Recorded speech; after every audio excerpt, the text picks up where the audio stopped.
सभी भक्तजनों को अनंत चतुर्दशी की हार्दिक शुभकामनाएं। अनंत चतुर्दशी का दिन उस आदि मध्य और अंत से रहित सृष्टिकर्ता के पूजन और भक्ति का होता है जो कि अनंत है। यानी कि इस दिन भगवान विष्णु के अनंत स्वरूप की पूजा की जाती है। इस दिन जो 14 गांठों का धागा बांधा जाता है उसके विषय में ये मान्यता है कि उसमें भगवान अनंत विद्यमान रहते हैं। उसकी 14 गांठों को 14 लोकों का प्रतीक माना जाता है। जो भी मनुष्य अनंत चतुर्दशी के दिन इस धागे को अपने हाथ पर बांधता है उसके सभी कष्टों को अनंत भगवान हर लेते हैं। ऐसे भक्तों की स्वयं अनंत भगवान रक्षा करते हैं, उनकी सभी मनोकामनाएं पूर्ण करते हैं।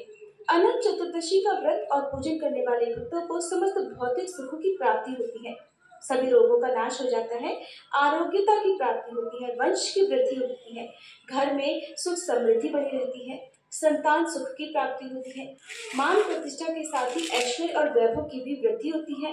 इस दिन अनंत भगवान के चरणों में अनंत सूत्र अर्पित किया जाता है। फिर पूजा करते हुए अनंत सूत्र को प्रणाम करके सभी स्त्रियां उसे अपने बाएं हाथ में और पुरुष दाहिने हाथ पर बांधते हैं। इस धागे को शरीर के केवल ऊपरी हिस्सों में ही बांधा जाता है, कुछ लोग इसे गले में भी धारण करते हैं। अनंत बांधने के बाद अनंत चतुर्दशी की व्रत कथा अवश्य ही पढ़नी या सुननी चाहिए। कथा सुनने के बाद विष्णु सहस्त्र नाम का पाठ किया जाता है, धूप दीपक और कपूर जलाकर भगवान की आरती की जाती है। फिर ब्राह्मणों को भोजन आदि कराकर उन्हें दान दक्षिणा दी जाती है।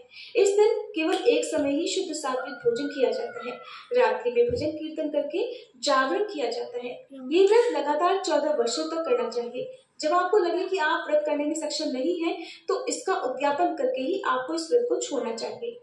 अब सुनिए अनंत चतुर्दशी की संपूर्ण व्रत कथा। एक बार नैमिषारण्य तीर्थ में पुराणों के जानने वाले श्री सूत जी महाराज अपने शिष्यों और अन्य ऋषि मुनियों को श्रीमद् भागवत की कथा सुनाते हुए बोले, हे ऋषियों, जरासंध की मृत्यु के बाद महाराज युधिष्ठिर ने विशाल राजसूय यज्ञ का आयोजन किया। उस यज्ञ में दूर दूर से भारतवर्ष के बड़े बड़े राजा महाराजा सम्मिलित हुए। पांडवों द्वारा बसाया गया नगर इंद्रप्रस्थ बड़ा ही सुंदर था। उसका वैभव और स्थापत्य देखते ही बनता था। पांडवों के लिए असुरों के शिल्पी मयदानव ने बहुत ही सुंदर भवन का निर्माण किया। उसमें ऐसी कई विशेषताएं थी जो उस भवन को देखने वालों को भ्रम में डाल देती थी। उसमें जहां जहां पर अग्नि प्रज्वलित होती थी वहां सब कुछ सामान्य होता, जहां जल होता वहां स्थल होने का आभास होता, और जहां स्थल होता वहां जल होने का भ्रम होता। ऐसी विशेषताओं वाले उस भवन को देखने के लिए दुर्योधन भी गया और उस भवन की भव्यता और सौंदर्य को देखकर वह भी विस्मित हो गया। एक स्थान था जहां पर जल था परंतु स्थल होने का आभास हो रहा था। दुर्योधन वहां गया तो वो जल में गिर पड़ा। उसे ऐसी अवस्था में देखकर द्रौपदी को हंसी आ गई और उसने द्रौपदी को अंधे का पुत्र अंधा कहकर उसका अपमान कर दिया। इस अपमान से दुर्योधन तिलमिला उठा। उसने पांडवों और द्रौपदी को अपमानित करने और उनसे उनका राज्य छीनने की इच्छा से उन्हें चौसर खेलने का निमंत्रण दिया। उस चौसर के खेल में कपट द्वारा पांडवों का राज्य छीनकर उन्हें दास बना दिया और महारानी द्रौपदी को जीतकर उन्हें दासी कहकर अपमानित किया और उनके चीर हरण का प्रयास किया। उस समय द्रौपदी के सम्मान की रक्षा स्वयं भगवान कृष्ण ने की थी। उसके बाद पांडवों को 12 वर्ष के वनवास और 1 वर्ष के अज्ञातवास का प्रण निभाने के लिए कहा गया। एक सम्राट से महाराज युधिष्ठिर एक वनवासी बन गए। उनका समस्त वैभव उनके पास से चला गया। वो अपने भाइयों और अपनी पत्नी रानी द्रौपदी के साथ वन में रहने के लिए विवश हो गए। एक बार जब भगवान श्री कृष्ण उनसे भेंट करने के लिए आए तब उन्होंने दुखी होकर उनसे अपने मन का सारा हाल कह दिया और उनसे उपाय पूछा कि हे मधुसूदन, कैसे उनकी परेशानियों का नाश हो सकता है? कौन सा ऐसा व्रत या पूजन है जिसे करने से उन्हें उनका खोया हुआ मान सम्मान और राज्य प्राप्त हो सकता है? तब भगवान श्री कृष्ण ने उन्हें अनंत चतुर्दशी के व्रत का विधान सुनाया।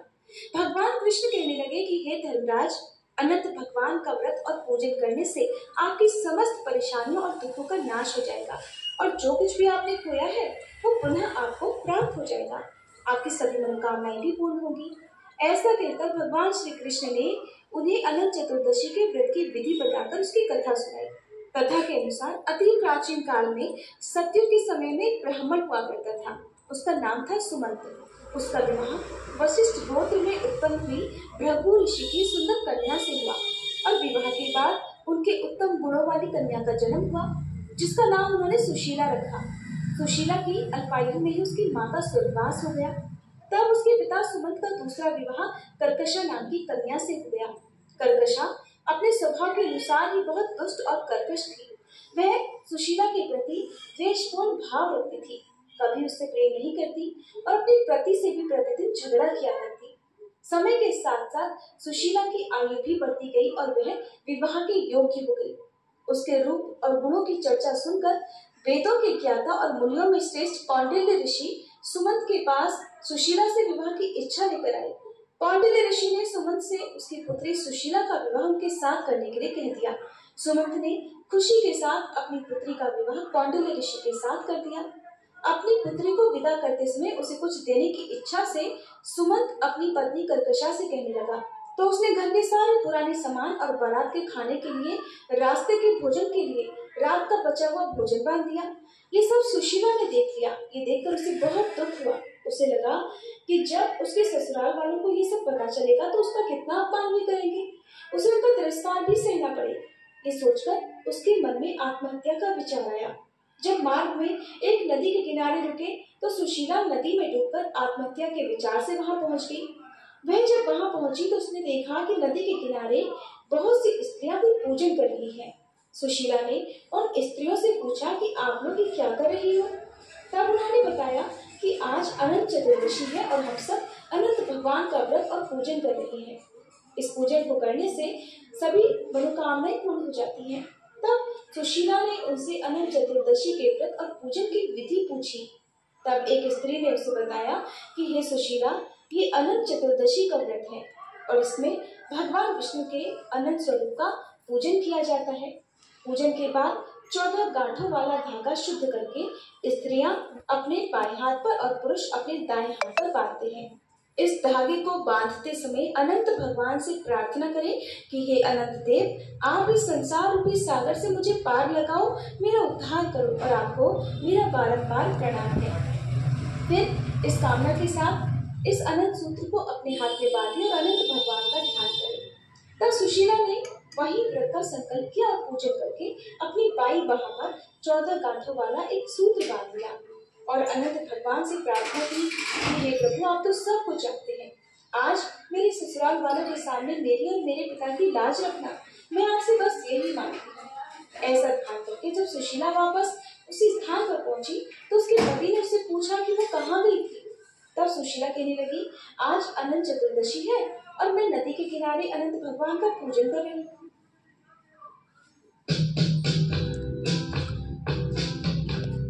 उसकी बारात के सभी लोग आनंद से भोजन कर रहे थे। वहाँ भोजन में तरह तरह के पकवान थे। सबने सुशीला के परिवार की खूब प्रशंसा की। तब सुशीला ने अनंत भगवान का धन्यवाद किया और अपना व्रत पूर्ण किया। जब वह अपनी ससुराल पहुंची तो उसे अनंत चतुर्दशी के व्रत का महात्म्य पता चला। उस व्रत के प्रभाव से उसके परिवार में सुख समृद्धि बढ़ने लगी और धन धान्य से उसका घर परिपूर्ण हो गया, उसका जीवन सुखमय हो गया। एक बार उसके पति की दृष्टि उसके हाथ पर बंधे अनंत सूत्र पर पड़ गई तो उसने सुशीला से पूछा कि ये क्या है और तुमने इसे क्यों बांध रखा है। तब सुशीला ने कहा, हे स्वामी, ये अनंत भगवान का सूत्र है। मैं अनंत भगवान का व्रत करती हूँ और उन्हीं की कृपा से आज हमारे पास धन धान्य आदि सब कुछ है। सुशीला के ऐसे वचन सुनकर कौंडिल्य ऋषि ने अहंकारवश वह अनंत सूत्र तोड़कर जलती हुई अग्नि में फेंक दिया। सुशीला ने तुरंत अनंत सूत्र को आग से निकाला और उसे दूध में डाल दिया। इधर अनंत सूत्र का इस प्रकार अपमान करने से कौंडिल्य ऋषि पर अनंत भगवान रुष्ट हो गए और इस कारण उनका समस्त ऐश्वर्य समाप्त हो गया, घर जल गया, धन चोरी हो गया, घर परिवार में कलह होने लगा और उनका स्वास्थ्य भी खराब रहने लगा।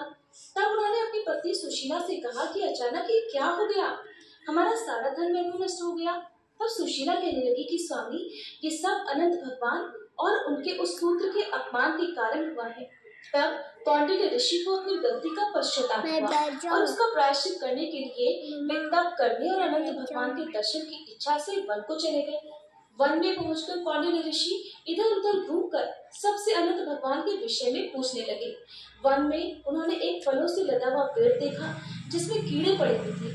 उन्होंने उससे पूछा कि तुमने अनंत भगवान को देखा है क्या। तब उस वृक्ष ने मना कर दिया और कहा, नहीं, मैंने नहीं देखा। यह सुनकर जब कौंडिन्य ऋषि आगे बढ़ने लगे तो वृक्ष ने कहा कि अगर तुम्हें अनंत भगवान मिले तो उनसे पूछना कि मेरे अंदर कीड़े क्यों हैं। तब कौंडिन्य ऋषि उससे हाँ कहकर आगे बढ़ गए। अनंत भगवान के दर्शन की इच्छा मन में लिए कौंडिन्य ऋषि वन में आगे बढ़ते रहे। वन में उन्हें घूमती हुई गाय और बछड़े मिले। तब कौंडिन्य ऋषि ने गायों से पूछा कि हे गौ माता, क्या तुमने अनंत भगवान को देखा है? तब उस गाय ने भी मना कर दिया। आगे कौंडिन्य ऋषि को एक बैल मिला। उससे भी उन्होंने वही प्रश्न किया तो उस बैल ने भी मना कर दिया। उसके आगे उन्हें दो पुष्करनियां मिली। उनसे भी उन्होंने वही सवाल किया। उन्होंने भी वही उत्तर दिया जो बाकी सब ने दिया था। इस प्रकार कौंडिन्य ऋषि वन में आगे बढ़ते रहे और उन्हें जो भी मिलता उससे वो यही प्रश्न पूछते कि क्या आपने अनंत भगवान को देखा है? परंतु किसी से भी संतोषजनक उत्तर न पाकर वे बड़े दुखी हुए और उन्होंने अपने प्राण त्यागने का निश्चय कर लिया। जब उन्होंने आत्महत्या का प्रयास किया तभी अनंत भगवान एक ब्राह्मण के रूप में प्रकट हो गए और कौंडिन्य ऋषि को लेकर एक गुफा के अंदर चले गए। उस गुफा के अंदर कौंडिन्य ऋषि को बहुत सुंदर लोक दिखा। वहां पर चारों ओर एक दिव्य प्रकाश फैला हुआ था। वहां पर सभी लोग प्रसन्न थे। वहीं पर उन्हें अनंत भगवान के विश्वरूप के दर्शन हुए। एक दिव्य सिंहासन पर अनंत भगवान शंख चक्र गदा पद्म लिए गरुड़ के साथ विद्यमान थे। भगवान के विराट रूप को देखकर कौंडिन्य ऋषि ने उनकी स्तुति की और अपनी गलतियों के लिए उनसे क्षमा मांगी। कौंडिन्य ऋषि के भक्तियुक्त वचन सुनकर अनंत भगवान ने उनसे कहा, हे कौंडिन्य, तुम किस इच्छा से मुझे खोज रहे थे? तुम भय मुक्त होकर मुझसे अपने मन की बात कहो। तब कौंडिन्य ऋषि कहने लगे, हे प्रभु, मैंने अज्ञान और अहंकार के कारण आपका बहुत अपमान किया और आपके अनंत सूत्र को भी अग्नि में फेंक दिया, जिसके कारण मेरी सारी संपत्ति नष्ट हो गई। मेरे परिवार में अशांति फैल गई। मेरी मान प्रतिष्ठा धूमिल हो गई। मैं अब अपनी गलती की क्षमा प्रार्थना लेकर आपके दर्शन के लिए यहाँ आया हूँ। आपके दिव्य स्वरूप के दर्शन पाकर मेरा जीवन धन्य हो गया। हे प्रभु, मैं आपसे अपने अपराध के लिए क्षमा मांगता हूँ और मेरे जीवन में सब कुछ पहले जैसा कैसे होगा, इसका उपाय भी आप कृपा करके बताइए। तब अनंत भगवान को उस पर दया आ गई। उन्होंने कहा, हे कौंडिन्य, तुम अपने घर जाकर 14 वर्षों तक अनंत चतुर्दशी का व्रत और पूजन पूरी श्रद्धा और भक्ति के साथ करो। अपने दाएं हाथ में 14 गांठों युक्त अनंत सूत्र बांधना। ऐसा करने से तुम्हारे सभी कष्टों का नाश हो जाएगा। तुम्हारी सभी मनोकामनाएं भी पूरी हो जाएंगी। जीवन के सभी सुख भोग कर तुम अंत समय में सद्गति को प्राप्त होगे। भगवान के ऐसे वचन सुनकर कौंडिन्य ऋषि को बहुत संतोष हुआ। तब उन्होंने अनंत भगवान से मार्ग में मिले वृक्ष द्वारा पूछे गए प्रश्न के विषय में पूछा। तब अनंत भगवान ने उसे बताया कि वह वृक्ष अपने पूर्व जन्म में एक विद्वान ब्राह्मण था, परंतु उसने विद्यार्थियों को शिक्षा न देकर जो पाप अर्जित किया था, उसी का परिणाम है कि उस फलदार वृक्ष पर फल तो आते हैं, पर कीड़ों के कारण कोई उनका उपभोग नहीं करता। कौंडिन्य ऋषि के मन में वन में मिले हुए अन्य जीवों के विषय में जानने की भी इच्छा हुई। तब उन्होंने अनंत भगवान से उनके विषय में पूछा तो उन्होंने बताया कि वो दोनों पुष्करणी पूर्व जन्म में बहनें थी। उन्होंने तब कोई पुण्य कर्म नहीं किया, ना ही किसी याचक को भिक्षा दी, ना ही कोई धर्म का कार्य किया। इसलिए परस्पर लहरें उनसे आकर टकराया करती हैं, परंतु जल वहां नहीं रुकता। अनंत भगवान ने आगे कहा कि वह गाय पृथ्वी है, वह बैल धर्म है, तथा क्रोध है, वह हाथी अहंकार है, वह गुफा संसार है और मैं अनंत हूँ। फिर कौंडिन्य ऋषि ने उन्हें प्रणाम करके अपने घर आकर अपनी पत्नी सहित 14 वर्षों तक अनंत चतुर्दशी के व्रत का पालन किया। अंत में अनंत भगवान की कृपा से जीवन के समस्त सुख भोग कर वह स्वर्गलोक को चले गए। फिर भगवान कृष्ण ने धर्मराज युधिष्ठिर से कहा कि हे धर्मराज, अब आप भी इस व्रत का पालन करो। जैसे कौंडिन्य ऋषि और सुशीला की सभी मनोकामनाएं अनंत भगवान ने पूर्ण की थी, ठीक उसी प्रकार तुम्हारी भी सभी मनोकामनाएं पूर्ण होगी। जो कुछ भी आपने खोया है वह सब आपको पुनः प्राप्त होगा। भगवान कृष्ण ने कहा, हे धर्मराज, अनंत चतुर्दशी का जो व्रत मैंने तुम्हें बताया है, उस व्रत को करने से मनुष्य अपने सभी पापों से मुक्त होकर स्वर्गलोक को जाता है। भगवान श्री कृष्ण के कहे अनुसार तब धर्मराज युधिष्ठिर ने भी अनंत चतुर्दशी का व्रत और पूजन किया। व्रत के प्रभाव से उनके सभी मनोरथ सिद्ध हुए और महाभारत के युद्ध में जीतकर उन्हें उनका खोया हुआ यश, मान सम्मान और धन वैभव पुनः प्राप्त हो गया और मृत्यु के बाद उन्हें स्वर्गलोक की प्राप्ति हुई। प्रेम से बोली अनंत भगवान की जय।